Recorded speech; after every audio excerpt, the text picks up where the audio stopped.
y a une nouvelle vague de chansons qui sont beaucoup plus basées sur le texte, comme un retour aux origines des années 50, avec des musiques qui sont quelquefois un petit peu banales, mais avec des textes souvent très malicieux, très intelligents, et il y a toute une flopée de gens de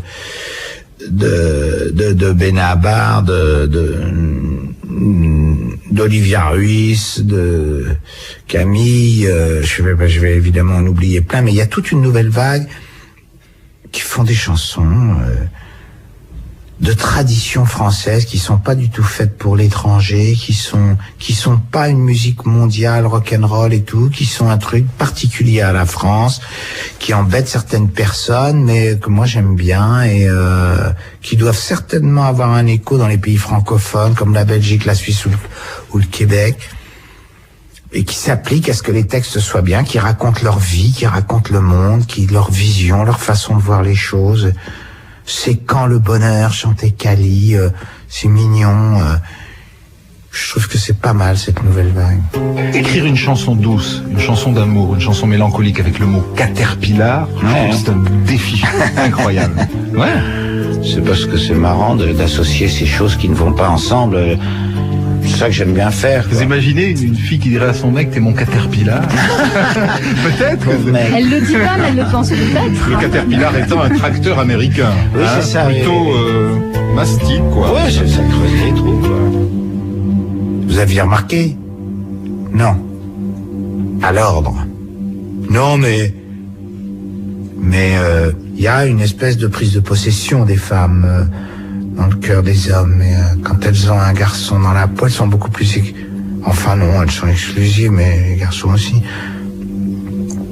Mais une espèce de prise de possession et également du passé. On a tous un passé avant d'avoir rencontré quelqu'un, de tomber amoureux. On a un passé. Eu des aventures avec d'autres gens, et donc il y a cette envie que tout ça disparaisse. Et donc j'ai de faire du nettoyage, quoi, dans le cœur, et donc j'ai imagé ça avec un appareil qui s'appelle un caterpillar, ou bien enfin les grands travaux routiers pour faire des autoroutes ou pour faire des trous avec des pelleteuses. Les filles dans nos cœurs font des travaux d'aménagement, souvent au marteau-piqueur et sans ménagement.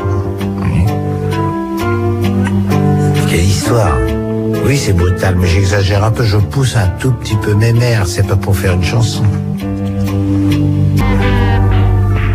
Pendant 30 ans, il valait mieux être new-yorkais que parisien pour être bien vu du monde musical,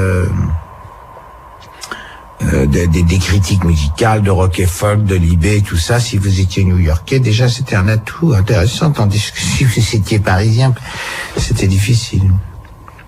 Bah, il y a toujours du snobisme dans tout. C'est rigolo, c'est le monde.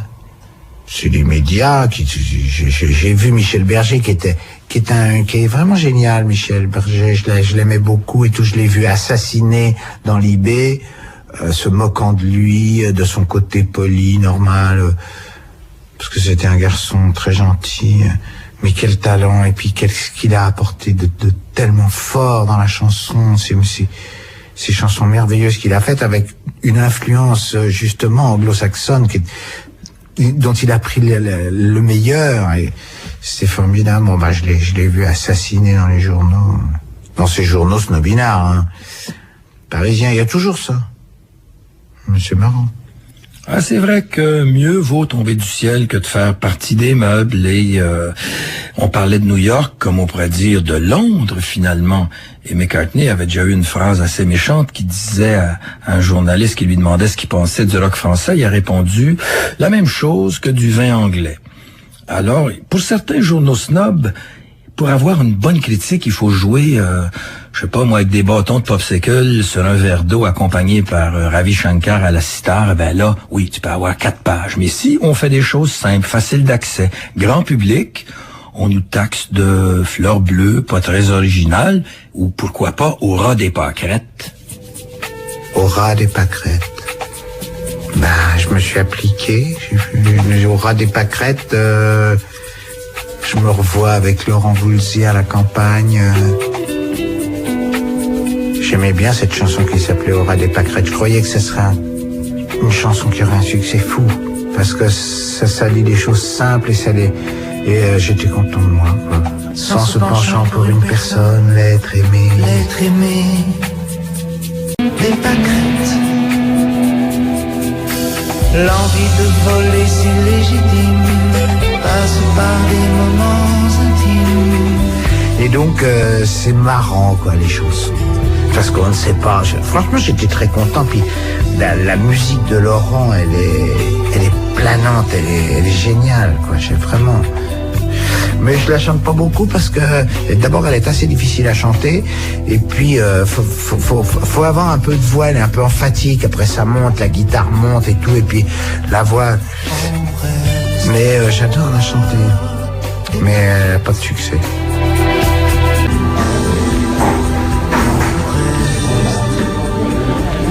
Elle n'a pas les seins de Sophie Marceau. Qu'est-ce qu'ils vous ont fait, les seins de Sophie Marceau?